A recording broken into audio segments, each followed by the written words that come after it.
তারপরে আমি যেখান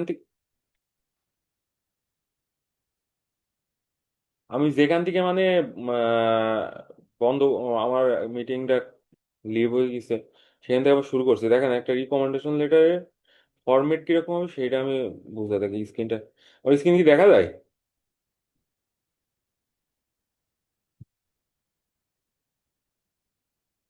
স্ক্রিন কি দেখতে পাচ্ছেন একটু? হ্যাঁ, দেখা যাইতেছে। হ্যাঁ, ঠিক আছে। তারপরে হচ্ছে আপনার একটা রিকমেন্ডেশন লেটার প্রথমে কি হবে জি যে ভাই, দেখতে মানে, পাচ্ছি।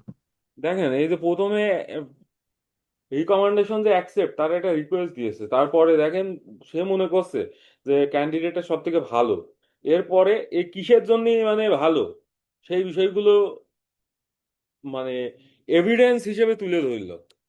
তারপরে সে আবার ওই একই কথা, মানে এই এক্সপিরিয়েন্সের উপর ভিত্তি করে যদি মনে করে যে হ্যাঁ সে একজন ভালো,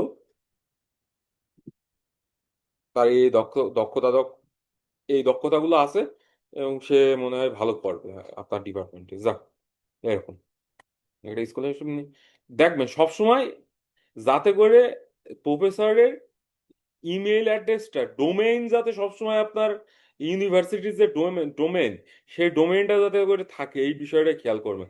দেখেন এখানে ডোমেইনটা কিন্তু আছে, দেখেছেন এই জিনিসটা। আর সবসময় মনে করবেন যে টেলিফোন নাম্বারটা উল্লেখ করার জন্য, যাতে করে ওরা মনে করে যে হ্যাঁ ঠিক আছে সবকিছু। টেলিফোন নাম্বার উল্লেখ করা থাকলে পরে দেখা যাচ্ছে যে ওই জিনিসটা যে অথেন্টিক, এই জিনিসটা তারা মনে করে। গেল আরেকটা দেখায়, আমি দেখেছি এইটা ফরম্যাট আমি নিজে তৈরি করে দিচ্ছিলাম প্রফেসর।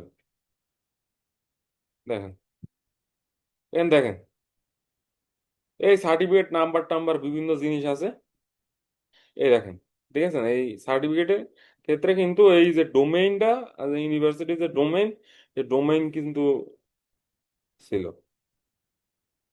এইগুলো সে একই মানে, এই প্রথমে ভালো, প্রথমে নেন আমার ইউনিভার্সিটির মাস্টার্স প্রোগ্রামের জন্য নেন, তারপরে হচ্ছে আপনার এই আমি মনে করি ভালো কিসের জন্য ভালো,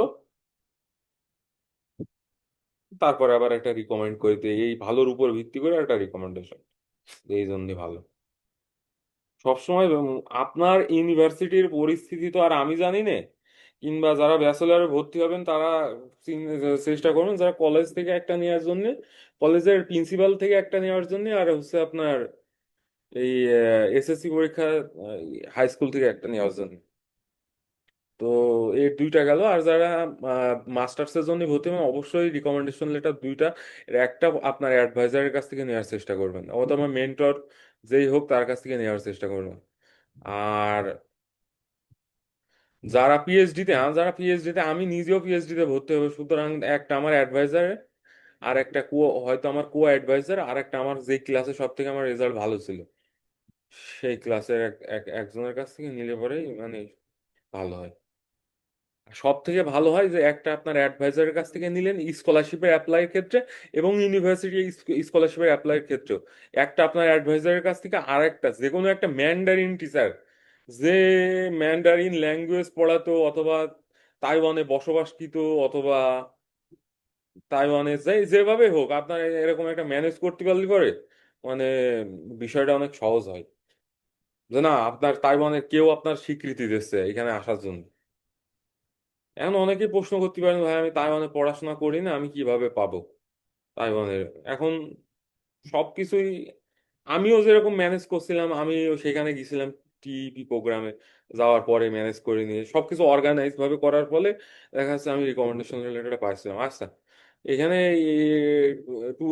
এটা একটা অ্যাডভাইজারের কাছ থেকে গেল। এবার এসওপি কিভাবে লিখতে হবে, এসওপির ক্ষেত্রে মনে করেন যে আপনার পুরো জীবনটার ভিতর দিয়ে, তারপরে আবার একটা শর্ট টার্ম গোল, একটা লং টার্ম গোল, আর কিভাবে আপনি তাইওয়ানের উন্নতি সাধন করবেন, এই জিনিসটা গুরুত্বপূর্ণ। যে আপনি তাইওয়ানে যাবেন, পড়াশোনা করবেন, তারা আপনার স্কলারশিপ দেবে, কিন্তু এর ফিডব্যাক হিসেবে লং টার্ম গোলে আপনারা তাইওয়ানের কি কি উন্নতি সাধন করবেন, এই জিনিসটা মাথায় রাখতে হবে এসওপির ক্ষেত্রে।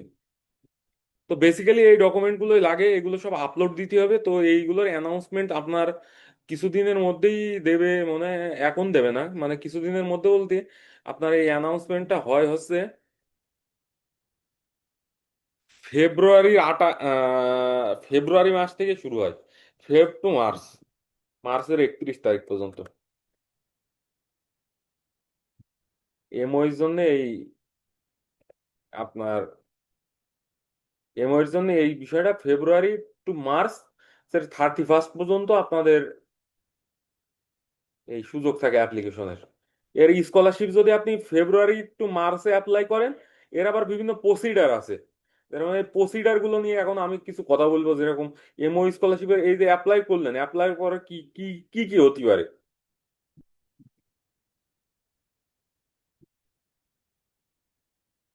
দেখা যাচ্ছে। প্রসিডার গুলো আমি একবার একটু ভালো করে বলার চেষ্টা করি, ঠিক আছে? স্টেপ ওয়ান,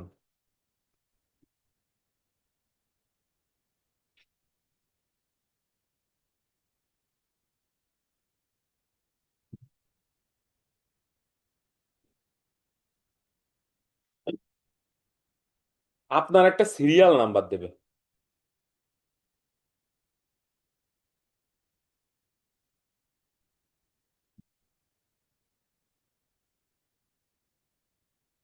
অ্যাপ্লিকেশন আগে যেহেতু আমি অনলাইনে হয়নি, আমাদের ম্যানুয়ালি হয়েছিল, এখন অনলাইনে হবে। আর অবশ্যই যখন আপনি অ্যাপ্লিকেশন করতে যাবেন, সরি আমি স্টেপ গুলো এখানে স্টেপ লিখি শুধু, আর এখানে 1 2 3 হিসাবে দিলে ভালো হয়। দেখেন এইখানে মনে করেন যে সিরিয়াল নাম্বার আপনার আগে দেবে, বুঝতে পারছেন? এই সিরিয়াল নাম্বারের ক্ষেত্রে একটা জিনিস খেয়াল রাখবেন, যে অবশ্যই আপনার সিরিয়াল নাম্বার অ্যাপ্লিকেশন করার পরে এইটা রিমাইন্ড রাখবেন। কারণ আগে নাম উল্লেখ করে দিত স্কলারশিপের ফলাফলে, কিন্তু এখন কিন্তু আপনার যেই সিরিয়াল নাম্বার অ্যাপ্লিকেশনের সময় পাবেন, ওই সিরিয়াল নাম্বারই দেওয়া থাকবে রেজাল্টে, কিন্তু আপনার নাম কিন্তু উল্লেখ থাকবে না। এই জিনিসটা কিন্তু খেয়াল রাখবেন। প্রথমে স্টেপে ওয়ানে আপনি যদি প্রি স্ক্রিন পার হন ইনিশিয়াল, তাহলে আপনি একটা সিরিয়াল নাম্বার পাবেন। আগে আমার ম্যানুয়ালি হয়েছিল, ওরা সিরিয়াল নাম্বার আমার হাতে লিখে দিচ্ছিল, এখন আপনার হাতে লিখে দেবে না ওরা, আপনি অটোমেটিক যখন পোর্টালে অ্যাপ্লাই করবেন তখন অটোমেটিক আপনার সিরিয়াল নাম্বারটা চলে আসবে। এরপরে হয় আপনার রিটেন এক্সাম হবে। রিটেন এক্সামে কি হবে? এই ইংলিশ, আপনার ইংলিশ, আপনার দক্ষতা কতটুকু, আইএলটিএস দিয়েছেন সেইটাও ভালো কথা, কিন্তু আপনার ইয়েতে আপনার হচ্ছে এইখানে মানে রিটেন এক্সামে আপনার হচ্ছে অবশ্যই ইংলিশের ওই বিভিন্ন ধরনের প্রশ্ন করে। প্রশ্নের স্যাম্পল আমি দেখাবো। আচ্ছা দেখি প্রশ্নের স্যাম্পলটা আমার কাছে আছে কিনা।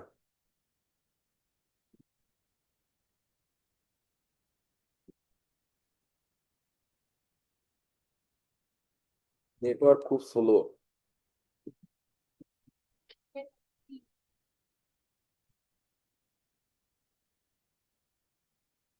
সরি আমার বাসায় মানে আমার বাচ্চারা আসছে এই জন্যে।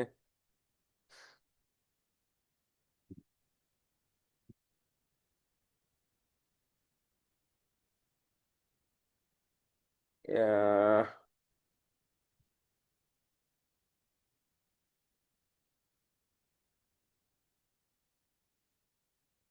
আর একটা জিনিস আমি এখানে আবার উল্লেখ করবো, যে জিনিসটা আমার এখন মনে আসলো। যাই হোক,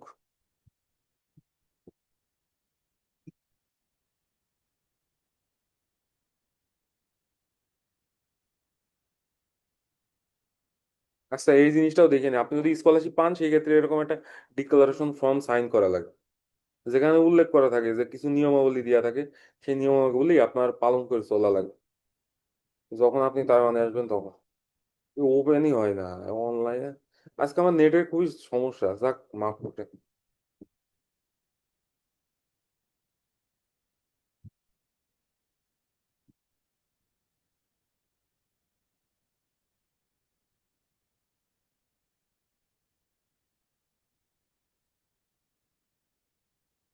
ডাউনলোডে চাপাইছি, দেখি এখন হয় কি ডাউনলোড। এই যে দেখেন, এমওই সিরিয়াল নাম্বারটা ওরা কিন্তু দেখেন, এমওই প্লেলিস্টে সাইন পিডিএফ ফরম্যাটে ওরা এমওই সিরিয়াল নাম্বারটা দিয়ে দিছিল।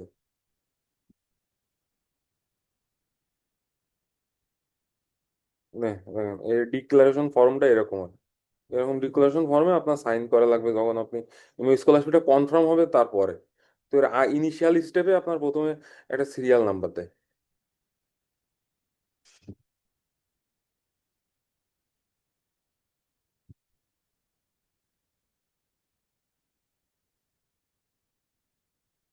ডাউনলোডে চাপাই দিই।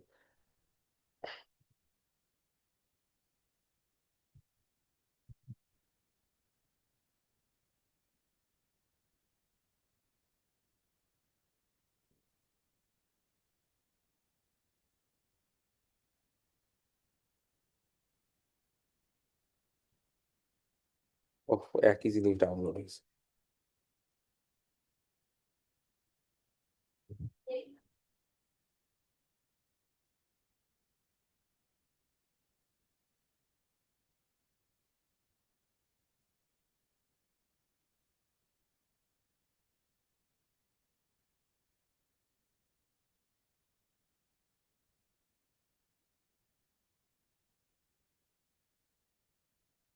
সরি, আমার মনে হয় আমি ফাইলটা আমার কাছে নেই, যে ফাইলে ওরা প্রশ্ন দিছিল। ফাইলটা মনে হয় কোনো কারণে ডিলিট হয়ে গেছে কি কিরকম, আমার ঠিক মনে আসতেছে না। যাক, ও এখানে হ্যাঁ আছে। সরি, এই যে ভার্সন 3।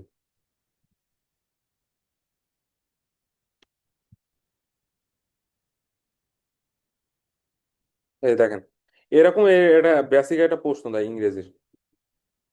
এই যে, এই প্রশ্নে আপনার কিছু কিছু টিক দেওয়া লাগে যে কোনটি। যেহেতু আপনারা বাইরে থাকেন, সেই ক্ষেত্রে আপনাদের পরীক্ষা অবশ্যই অনলাইনে হবে। তবে অনলাইনে পরীক্ষা দেওয়ার সময় ওরা ক্যামেরা ঠিক রাখার চেষ্টা করে। দেখা যায় আপনার সামনে একটা ক্যামেরা থাকবে, আর এই সাইডে এইভাবে আর একটা ক্যামেরা রাখতে পারে এই সাইডে, যাতে করে আপনার এই সাইডটা দেখা যায় আপনার স্ক্রিনে কি করতেছেন। সেক্ষেত্রে সবসময় অন্তত 3টে ডিভাইস যখন আপনাদের পরীক্ষা হবে তখন সাথে রাখার চেষ্টা করবেন। তো যা আমি বলছিলাম, যাক, এখন যেহেতু পাইছি বিষয়টা, আপনারা যখন দেখলেন, তখন আমি ওই বিষয়টা আবার বলার চেষ্টা করি।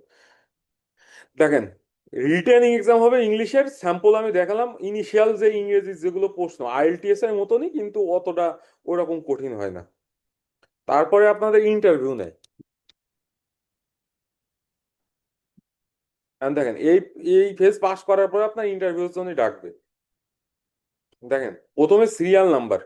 আপনি অনলাইনে অ্যাপ্লিকেশন করবেন তখন অবশ্যই যে আপনার টেক ইন্ডিয়া সিলেক্ট করবেন।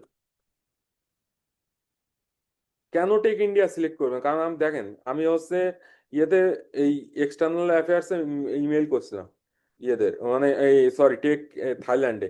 দেখেন, বলছে for Bangladeshi national applicant must apply the scholarship take in India only. অনেকে কি করেছে, ভুল করে থাইল্যান্ড সিলেক্ট করে দিয়েছে। ওইখানে টেকের অফিস দুটো আছে, একটা বাংলাদেশি রিকগনাইজ অফিস, বাংলাদেশের রিকগনাইজ অফিস দুটো আছে, টেক থাইল্যান্ড আর একটা টেক ইন্ডিয়া। অপশন ছিল টেক থাইল্যান্ড, টেক ইন্ডিয়া। অনেকেই ভুল করে, আমার জানা মতো আমাদের একটা আপু, সে টেক থাইল্যান্ড দিয়ে বসায় রেখেছে। দেখেন, education division, type economic culture centre. যাক, এই বিষয়টা পরীক্ষা অবশ্যই টেক ইন্ডিয়া সিলেক্ট করবে। এবার ইন্টারভিউ হবে আপনার।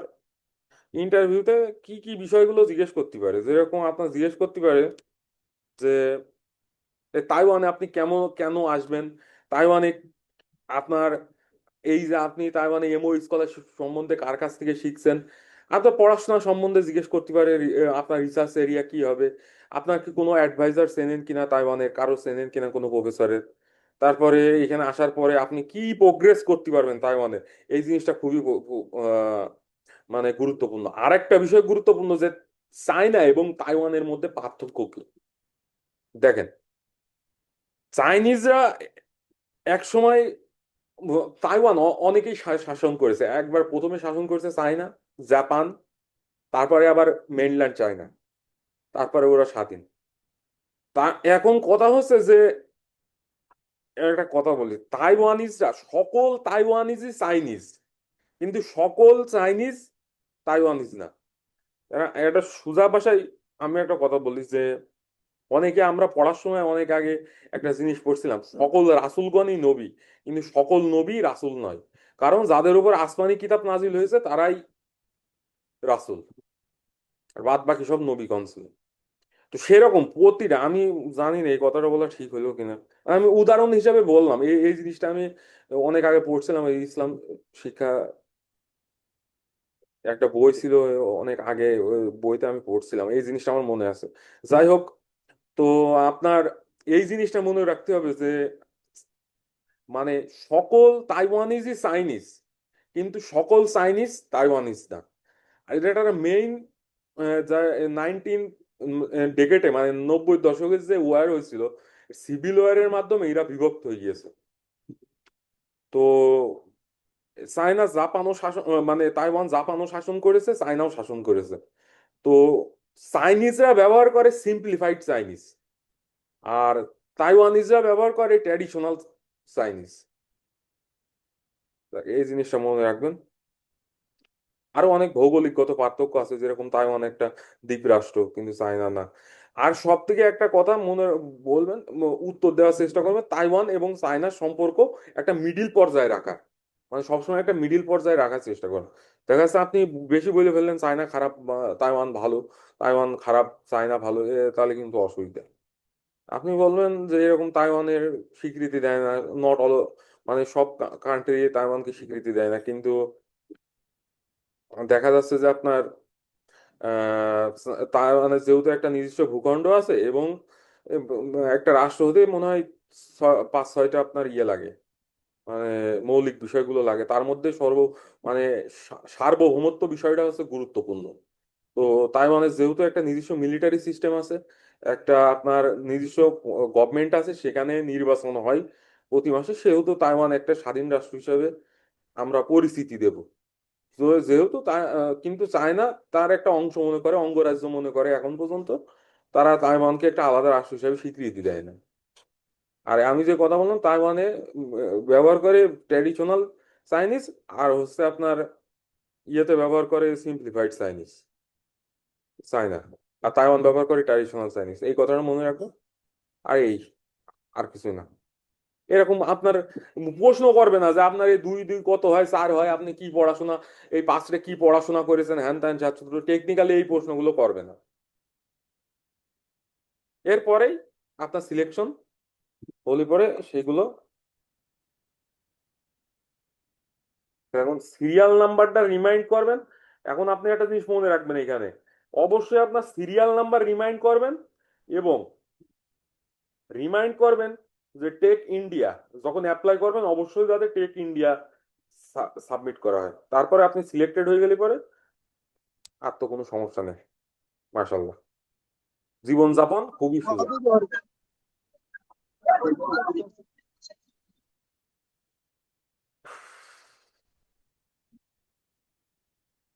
হুম। তারপরে আমি আসি যে এখানে আর একটা, আচ্ছা আমি কি আর একটা স্কলারশিপ নিয়ে আলোচনা করব ভাই, না করবো না, যদি একটু বলতেন।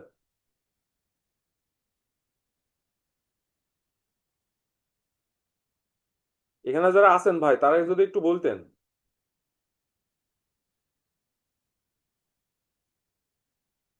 সবাই কি ঘুম পড়ছেন? আচ্ছা ভাইয়া, ওই আপনার ইউনিভার্সিটিতে। হ্যাঁ। হ্যালো, আসসালামু আলাইকুম ভাইয়া। ওয়ালাইকুম আসসালাম। আমি আমার প্রশ্নটা বুঝতে পারছেন, হ্যাঁ মানে ভাইয়া, আমি যদি এই ওই যে আপনার ইউনিভার্সিটিতে। আপনার প্রশ্নের উত্তর আমি দেব, তার আগে আমি কি আরেকটা স্কলারশিপ নিয়ে আলোচনা করব না করব না, এই বিষয় নিয়ে আমি শুনতে চাচ্ছি। তো না হয় তাহলে পরে এই স্কলারশিপ থামে, হ্যাঁ হ্যাঁ প্রশ্ন হ্যাঁ, উত্তর করেন পর্বে ভাইয়া, যাবো। করেন।